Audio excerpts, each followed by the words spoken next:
इस संसार में नामुमकिन कुछ भी नहीं। अगर इंग्लिश में मैं कहूं तो everything is possible if you do hard work.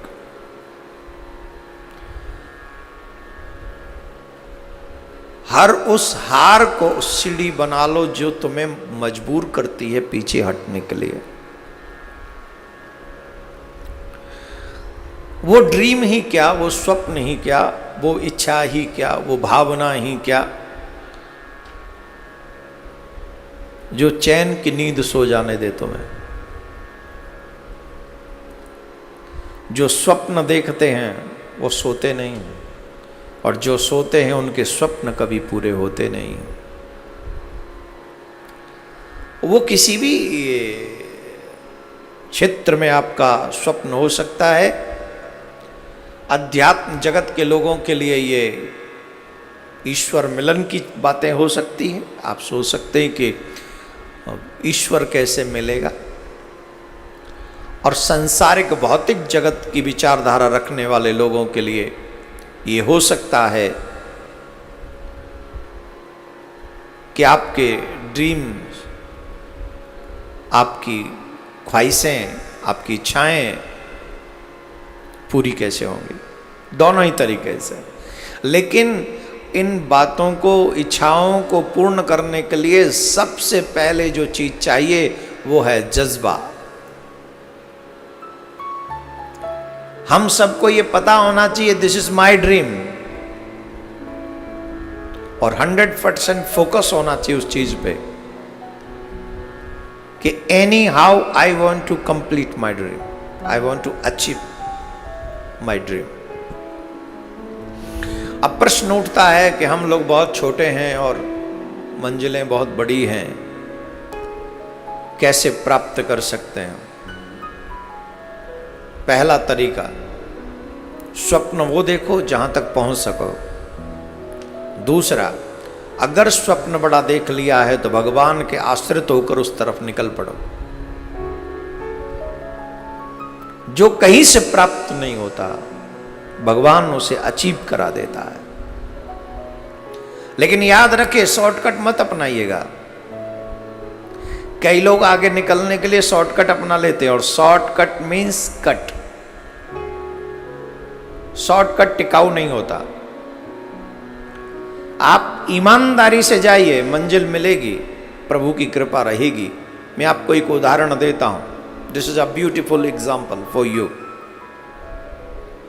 एक छोटी सी चिड़िया समुद्र के तट पे एक वृक्ष था, उस वृक्ष पर आकर वो बैठती थी।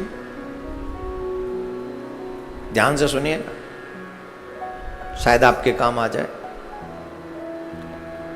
चिड़िया कोई बहुत बड़ा पक्षी तो नहीं है। समुद्र के तट पर आकर वो चिड़िया बैठती थी। धीरे धीरे वो चिड़िया भी बड़ी हुई। एक बार वो चिड़िया मां बन गई। उसने कुछ अंडे दिए, और अंडे उसने दिए तो जमीन पे ही दिए। वो चिड़िया उन अंडों का बड़ा ध्यान रखती थी, बहुत ध्यान रखती थी, बहुत ज्यादा।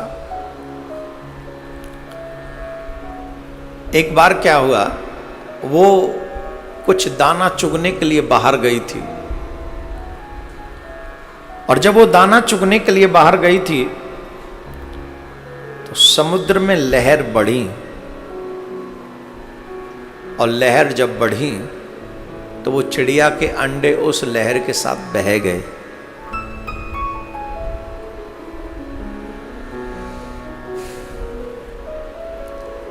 चिड़िया लौट कर आई, उसने अपने अंडों को नहीं पाया। जैसे आपकी मां आपसे प्यार करती है, वैसे ही हर प्रजाति की मां अपने बच्चे से प्यार करती है, ये मत भूलना। हर प्रजाति अपने बच्चों से प्यार करती है, जो मां है, चाहे वो जैसी भी, जिस योनि में है। चिड़िया रोने लगी, रुदन करने लगी, और समुद्र के आगे रोते रोते कहने लगी, ऐ सागर, तुम एक माँ के दर्द को नहीं जानते हो। जिस माँ के बच्चे चले जाते हैं वो माँ बहुत रोती है, उसे बड़ा दर्द होता है, बड़ा कष्ट होता है। भारत में ऐसी तमाम माँओं को इस बार कष्ट उठाना पड़ा कोरोना के चलते, यू नो वेरी वेल।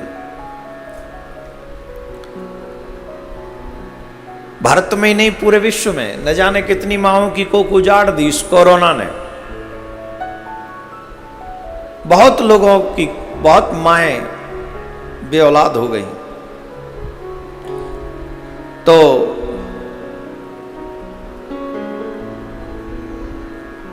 चिड़िया ने कहा, समुद्र हमारे बच्चे मुझे दे दे, तेरा क्या बिगड़ेगा, तेरा कुछ नहीं बिगड़ेगा। तो सागर ने कहा, चिड़िया तू मेरी गहराई को जानती नहीं, तू मेरे बड़कपन से वाकिफ नहीं। मैं इतना बड़ा हूं कि इन छोटी मोटी चीजों पे ध्यान नहीं देता। तू भी रुदन करना बंद कर, बह गए तो बह गए। चिड़िया बड़ी गिड़गिड़ाई कि तू मेरे दर्द को समझ, मां के दर्द को समझ, मेरे बच्चे मुझे दे दे, वो अंडे मुझे वापस कर दे।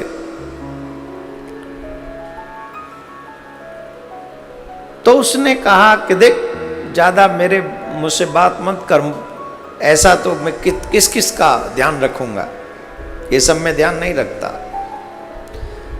गए तो गए। तो चिड़िया को आ गया गुस्सा। उस चिड़िया ने कहा, तू मुझे जानता नहीं है, अगर मुझसे पंगा लेगा तो मैं तुझे सुखा दूंगी। समुद्र हंसा, मानो कह रहा हो, चिड़िया तू अपनी औकात भूल रही है, औकात में रह के बात कर। क्या कह रही है, बोलने से पहले सोच तो ले। क्या तू मुझे, कहां तू कहां मैं? बोले देख, मैं तुझे बताए देती हूं, या तो मेरे अंडे वापस कर दे, नहीं तो मैं तुझे सुखा दूंगी।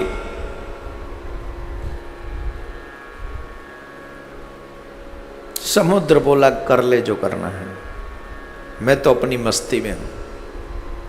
समुद्र चला गया। चिड़िया ने जिद कर ली, ठान ली, प्रण कर लिया कि चाहे जो हो जाए समुद्र को सुखा दूंगी। अब कहां छोटी सी चिड़िया और कहां इतना विशाल का है समुद्र?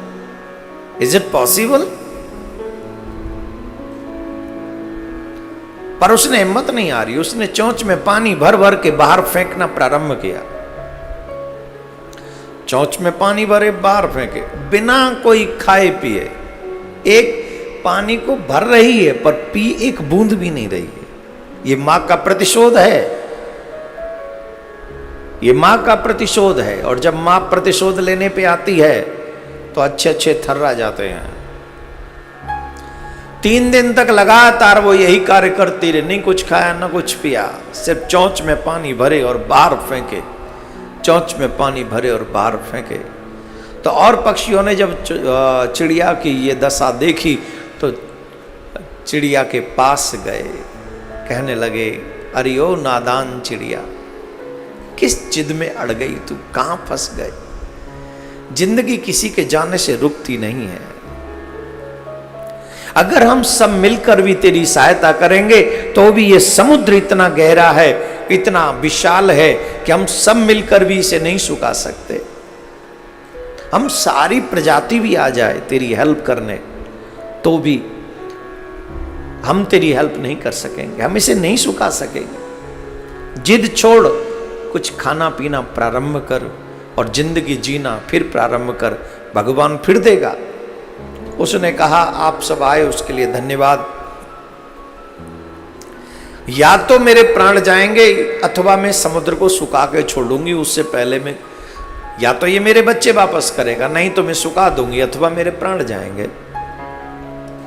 पक्षियों ने बहुत समझाया, वो नहीं समझी, वो अपनी जिद पर अड़ी रही, वो कार्य करती रही। तो सभी पक्षी मिलकर पक्षीराज गरुड़ के पास पहुंचे।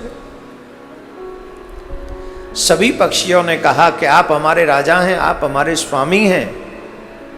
वो एक छोटी सी चिड़िया अपनी जान देने पर तुली है, उसके ऊपर कृपा कीजिए, उस पर अपनी कृपा बरसाइए, उसकी रक्षा कीजिए। पक्षीराज गरुड़ ने कहा चिंता मत करो, मैं अपने स्वामी से तुम्हारी प्रार्थना करता हूं, और मेरे स्वामी चाहें तो इस संसार में, इस ब्रह्मांड में कुछ भी असंभव नहीं है। तो गरुड़ ने नारायण भगवान से प्रार्थना की, मेरे प्रभु एक मां की जिद है, एक मां की ममता है, एक मां का प्रतिशोध है, उसके ऊपर कृपा कीजिए। समुद्र से उसके अंडे दिला दीजिए, नहीं तो वो अपने प्राण दे देगी। मां की ममता के आगे, मां की जिद के आगे, मां के प्रतिशोध के आगे भगवान नारायण भी झुक गए, प्रसन्न हो गए। नारायण भगवान सागर के तट पर प्रकट हुए, और नारायण भगवान प्रकट होकर कहते हैं, सागर, जैसे ही देखा नारायण भगवान आए हैं, सागर दोनों हाथ जोड़ के खड़ा हो गया। आज्ञा मेरे स्वामी। सागर, यथावत ये तुम्हारा स्वभाव है कि कोई भी वस्तु तुम्हारी लहरों में आती है तो तुम उसे स्वीकार कर लेते हो, गहराई में ले जाते हो, परंतु ये जो माँ है ना, इसकी ममता मुझे क्षीर सागर से यहाँ तक ले आई है। मैं तुम्हें आज्ञा देता हूँ, इसके अंडे इसे वापस कर दो। जैसे ही सागर ने सुना, नारायण भगवान की आज्ञा का पालन किया, और उसने वो चिड़िया के अंडे उसे लाकर वापस दिए। ये किसकी जीत थी? ये उस मां की जीत थी, ये उस ममता की जीत थी, ये उसके प्रतिशोध की जीत थी, ये उसके लगन की जीत थी, उसके कॉन्फिडेंस की जीत थी, उसके विश्वास की जीत थी। समुद्र को कौन सुखा सकता? कौन भगवान को प्रकट कर सकता? लेकिन जब आपके हृदय में ईमानदारी से सच्चाई हो और कुछ पाना चाहे, तो असंभव इस ब्रह्मांड में कुछ भी नहीं है। लोगों ने तो भगवान को पत्थर से प्रकट कर लिया, हम और आप तो भी जिंदे हैं, हम क्या नहीं कर सकते? लेकिन सच्चाई की आवश्यकता है, विश्वास की आवश्यकता है, लगन की आवश्यकता है। जब आपकी लगन उसमें लग जाएगी तो निश्चित तौर पे आपका कार्य सिद्ध होगा, जो आप चाहते हैं। बोलो राधे राधे।